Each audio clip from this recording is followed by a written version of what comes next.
The first challenge was I had a zero background in business, and I did not know any marketing or business side. Specifically in Canada, I have a zero experience. If some pain won't kill you, you will be very stronger. And you definitely need to take care of yourself. Otherwise, you cannot even take care of others.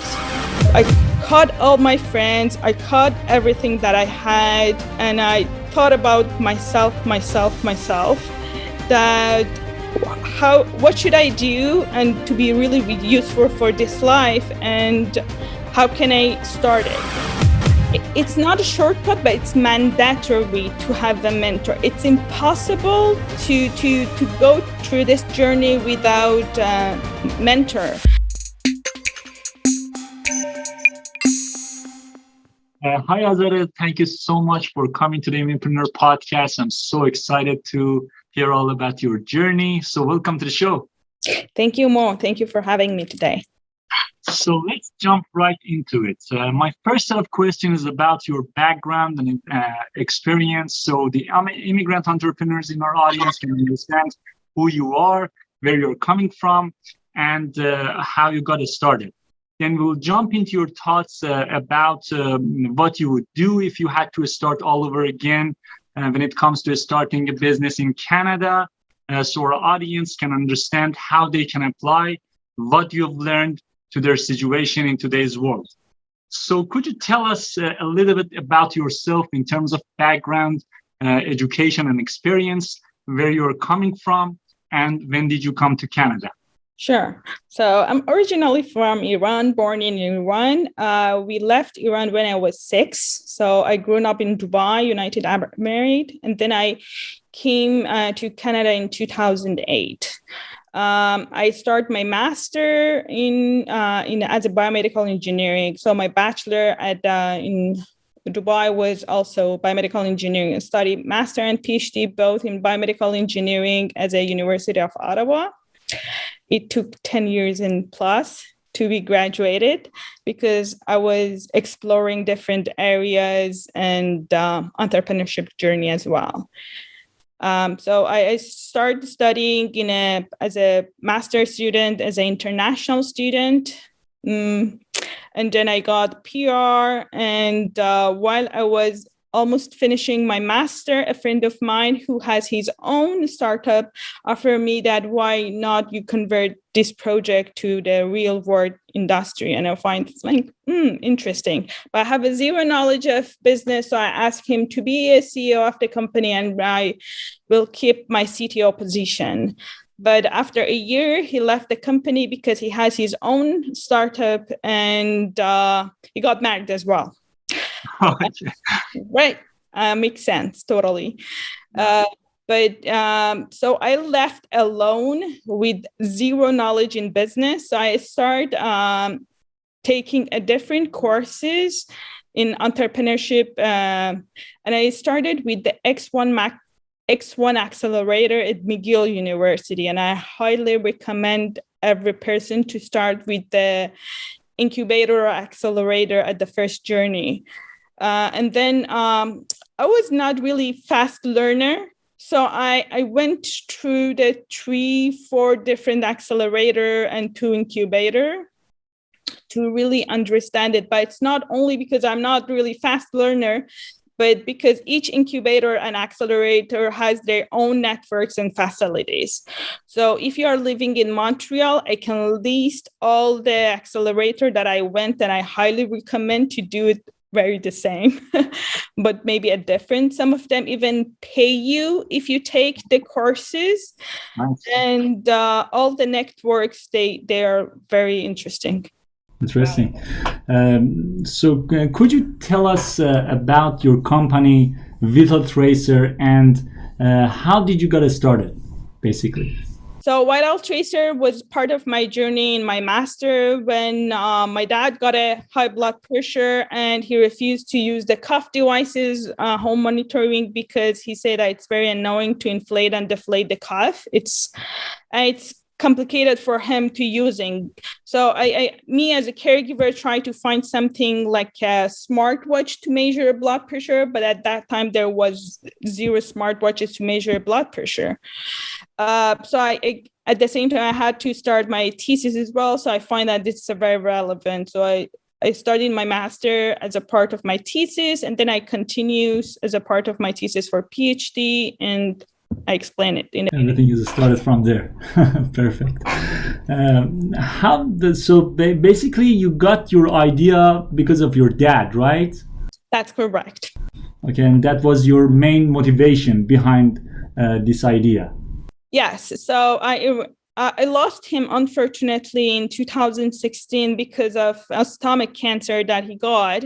I couldn't do anything, but I really wish that other people don't suffer losing parents on the very young age. He was 60 years old. So I hope that I can help parents to live independent longer and healthier. I'm sorry for your loss. Definitely it's a challenging time. What challenges, Azadeh, did you face early on when you got started your business? The first challenge was I had a zero background in business, and I did not know any marketing or business side. Specifically in Canada, I have a zero experience. So the overcome that the solution was entering to the incubator and accelerator and learning from them how the ecosystem works. And the other challenge that I received, that because I'm a visible minority in female, still lots of VCs, they are males and don't believe that female with a visible minority who is a mom as well, has a new toddler and doing a deep technology definitely couldn't make it.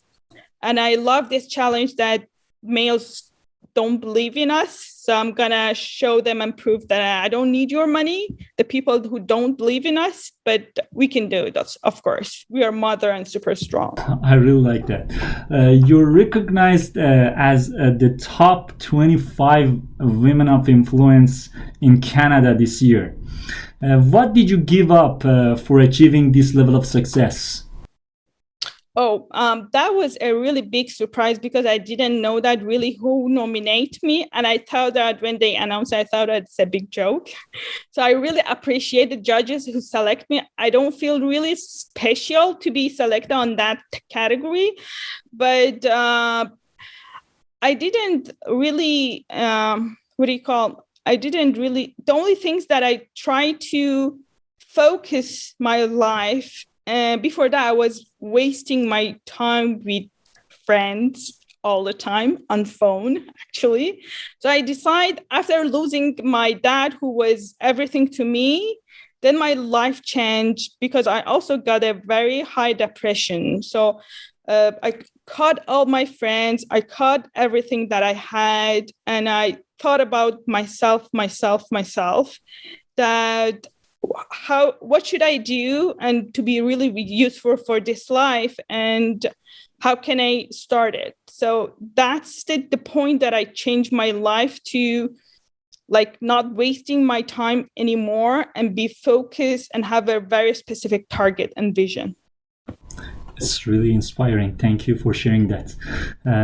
How has your relationship with yourself changed once your success was visible to others? When I was a kid, I really liked to be famous, but when I got lots of attention, seriously, from last summer, I find that I really don't want to be famous. I just want to be like unknown and not really visible in a public.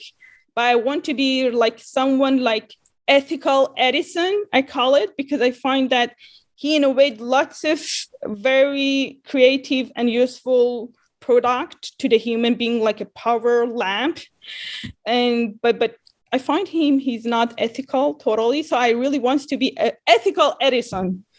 Definitely. If you were to start another business, what might it be and why? I definitely won't go to the hardware medical device because the rate of success is 0.01. Okay. Yeah. Nice. And I'm not saying that I won't be successful at all. It's very hard and you have to be super patient. But it's very hard. I definitely go to the platform, medical, something software and SaaS. Thank you. Do you think having an early mentor or coach would be a shortcut for new immigrants looking to start their business? It's not a shortcut, but it's mandatory to have a mentor. It's impossible to go through this journey without a mentor. And you have to find a mentor who has the same chemistry with you and the same vision with you and really believe in your idea, ups and downs. Like we pitch our idea at the beginning for lots of KOLs, key leaders, that they 90% of them won't believe in us at all, and they are really big people. But I find a mentor who has experience in running a startup as a mom, running a startup in a healthcare sector, and sold it one time successfully and failed one time. So she went through the up and down and lots of similar family challenge as a female. So she understands us because my partner, she's also a new mom as well. So she understands us totally and she trusts us, and we keep this relationship for a long term, not for the short term. So we have been there with her for 2 years, and I hope that we can continue this relationship forever. Hopefully. Now, who do you look to for advice or mentorship? Definitely goes still to incubator and accelerator, but the differentiation between accelerator and incubator, that accelerator is a one program that's usually short-term or long-term, something like a 12 weeks to 6 months or maximum 1 year, and then you graduate it. But incubator is somewhere like a house. They give you lots of facilities, not only education and workshop, but lots of free services. But you have a space, not only office space, but you know that you are in one family and you're going to be there for 2-3 years. Can you name one of them for our audience? Sure. So the best one that I am in still is D3, District 3 from Concordia University. And you don't need to be a student or alumni from Concordia. You can be anywhere. Like me, I was from Ottawa and student from University of Ottawa. And but there are other incubators that might be more in French or even English, but not have a health sectors and maybe different chemistry or vision that they have it. So I love District 3 and highly recommend to everyone. Thank you. In what ways are you supporting other women entrepreneurs? In any ways that I feel that I can help them and be useful. If anyone's approached me on LinkedIn or Skype or somewhere in the social media and ask for help, I would be happy to help them. But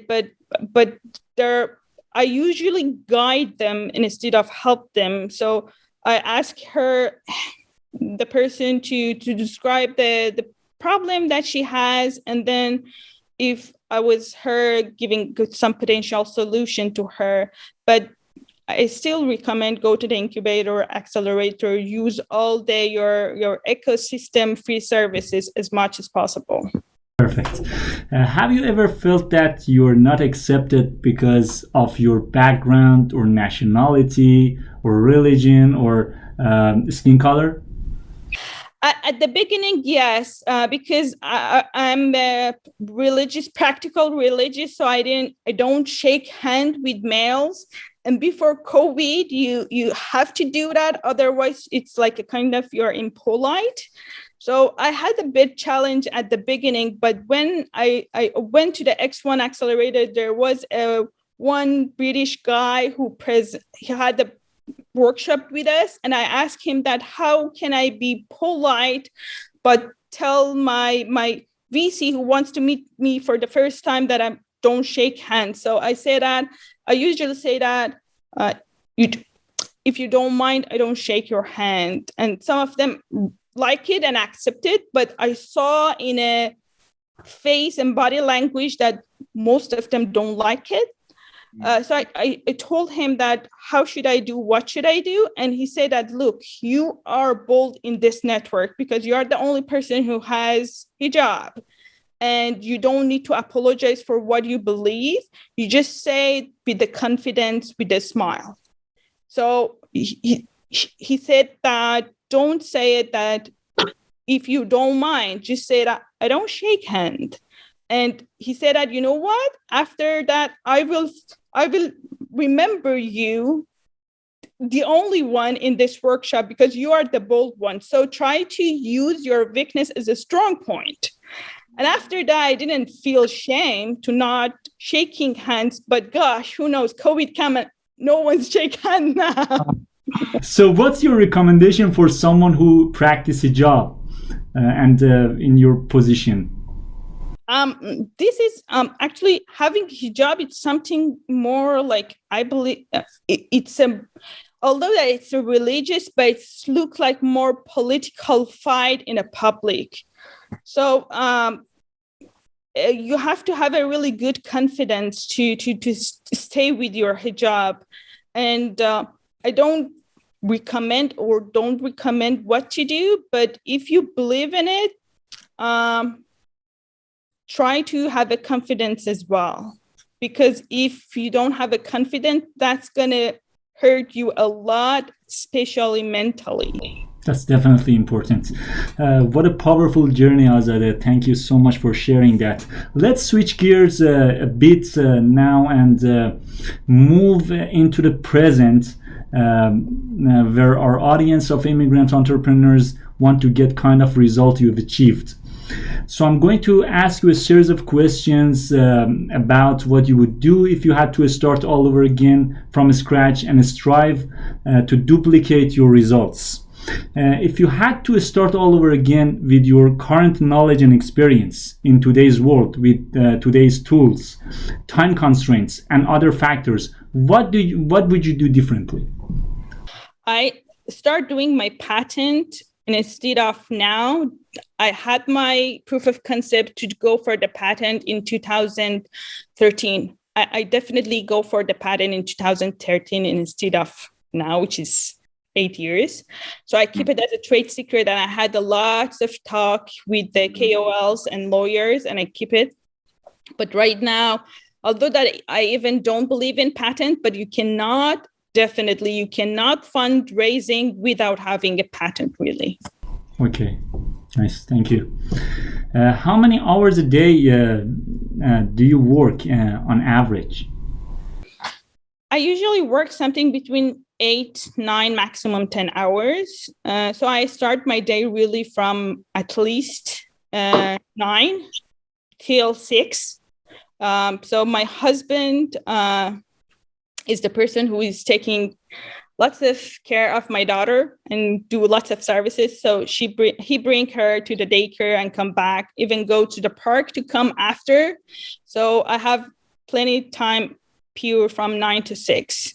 And then after that, it's totally family time and we enjoy together. Nice. What meetups, local entrepreneur events, or accelerators do you recommend that help you grow? So I started with District 3 as an incubator, start with X1 accelerator from McGill. Then I went to the Next AI, which is perfect. Then you should go to the CDL, which is Creative Destruction Lab. And then you are going to be graduated from everything, and you could definitely go for scaling up for your company. Nice. Do you remember how you found your first few customers, and basically how did you market your business? Yeah. Marketing and sales are the most two weakness skills that our company has, because we are all Ph.D. in AI and engineer for the rest of our life. But luckily, I was at the University of Ottawa for a very long time. So all the researchers and professors know me very well. And we start selling our technology to the researchers as a word of mouth. They know what I'm doing. So they ask if we are willing to sell our technology to them, and they are willing to pay. I was like, yeah, of course. Why not? Because it's a niche market. I will have a revenue, and they will use my technology, publish a paper, we receive a credibility. And this is something that I did not even know that it's available. But as our main target market, it's for seniors who are living at the senior homes to monitor all of their vital signs at the real time, all the day. And it's for the hospitals, for newborns and seniors that they are in a general floor. Thank you. Who is the most influential person in your life? Edison, but then I find it's unethical person. There was another supervisor that I had, and he was a very innovative. And then I find that he's not ethical as well. So I really wants to be ethical Edison. And then after that, I decide to not having any hero in my life. Okay, nice. That's really. That's a really bad experience when I find really it's like, okay, they're not God, but okay, I will do something else. Okay, perfect. What's your way of hunting talent and building effective team to achieve great results? I had lots of different co-founders who came and go, lots of volunteers and internship who came in and out. So what I learned from all this suffering part, that I only using my networks, like my co-founder is my very best friend that I know her for since 2013, and we took AI courses together. We learned Python and our language, so we grow together. And I find her that she has a lot of complementary skills that I don't have it, and she can complete me. It was like, why not her? And I had to convince her, and I did, and I'm very happy. And then my elder brother, that he joined, and another co-founder that I started working with him since 2012.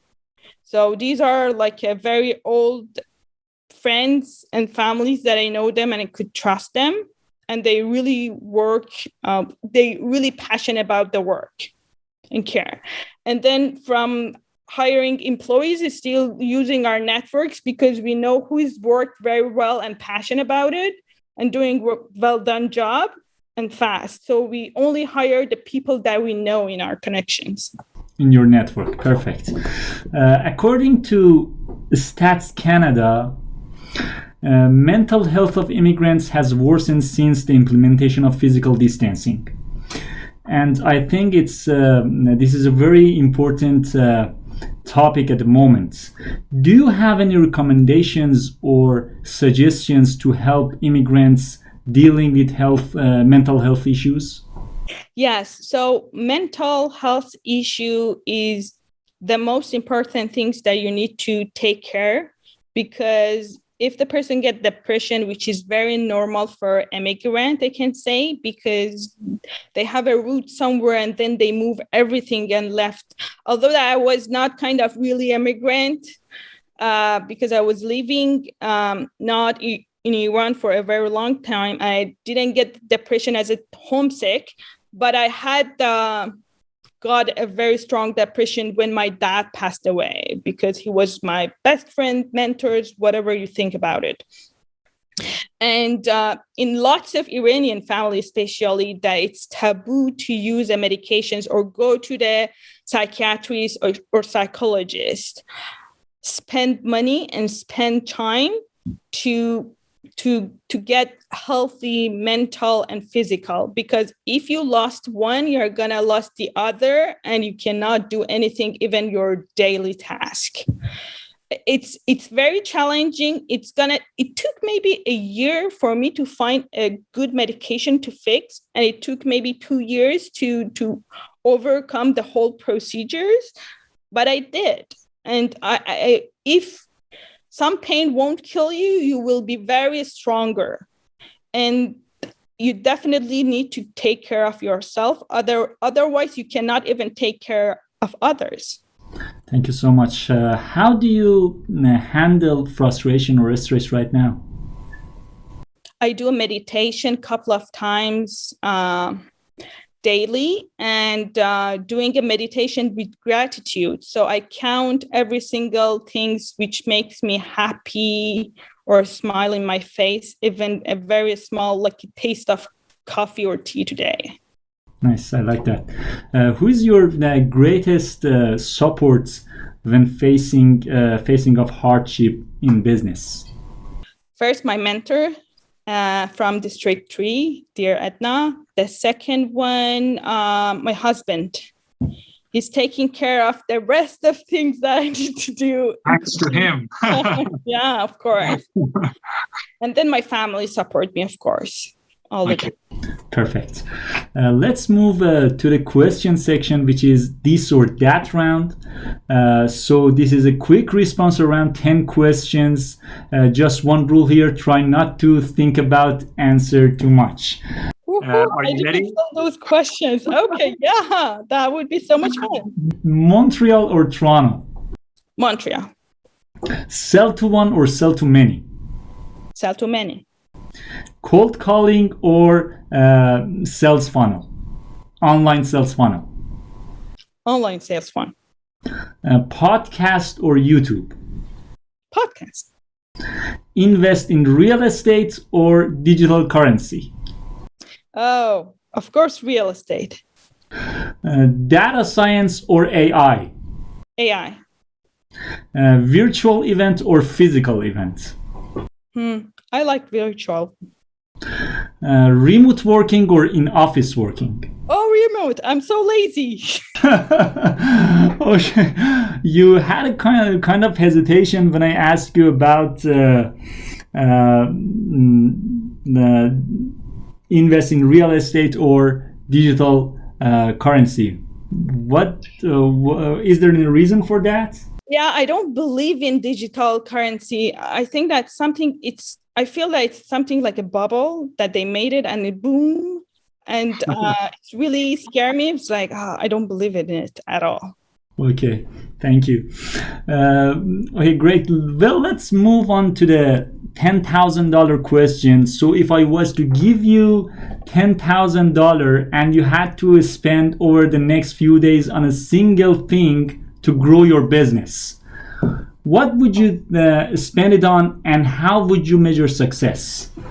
Yep. Okay, I'm gonna definitely hire a marketing person to do marketing and sales. Mm-hmm. And the most things that it's important for, because that's the thing that we have a lack, I can say. Otherwise, I put it in the regulatory to get the Health Canada approval. But just so you know, the Health Canada approval cost is something around $500,000. Oh, that's too much. Okay, it's not reasonable at all. For health sector, it's very normal. It's very normal. Even in the pharma and drugs, it's much more expensive. Okay, good to know. Let's finish off by shifting the focus to someone else who deserves it.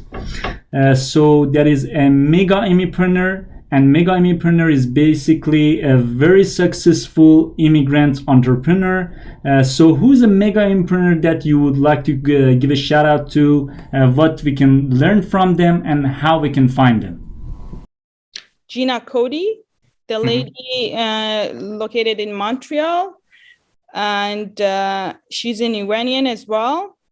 And she's one of the people that I follow, and I hope that I can be similar to him sometimes in future to be useful for world, I can say. Definitely, I really admire her. If you were to write a book about yourself, how would you name it?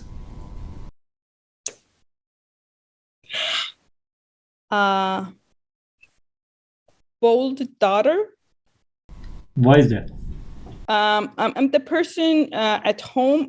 I was so bold I'm still so bold. My other two brother, I'm the middle one, and they are so quiet. I'm the person who is be bold all the time. And I find myself even in my entrepreneur journey that I'm still very bold. I really wanted to read your book, hopefully in the future. If you had a magic stick, which are the three things you would change in the world? Oh, first, I make my father alive again. That's not possible, but remove all the hungers and child abuse. Thank you. What final thoughts do you have to help immigrant entrepreneurs to get started or take their business to the next level? Start Googling the accelerator and incubator located in your city. Start to approach them. Don't afraid. And look at me. I started from zero experience. I was not a fast learner. And I got a depression, very high depression. And I had a Ph.D. full-time student position as well. So I believe that if I can do it, all the people around the world can do it as well. Inspiring. Thank you. Where can our listeners connect with you online?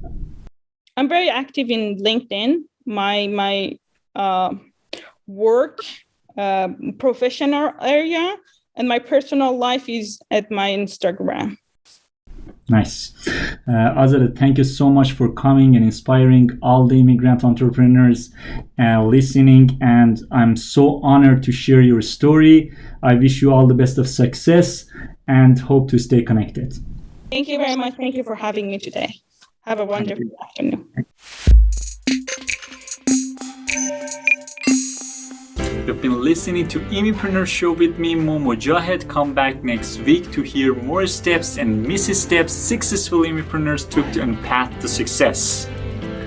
I'd like to invite you to check out our website at imip.net, that's IMMIP.net, and join the community of immigrant entrepreneurs and download an action plan that we put together for you as well as the show notes. That's imip.net/show. And if you have any questions, send me an email to mo@imip.net and I may just answer in a future episode. And don't forget to share this episode with people that you love, that you care about, that you're leading, that inspire you. So God bless you all and have a great day.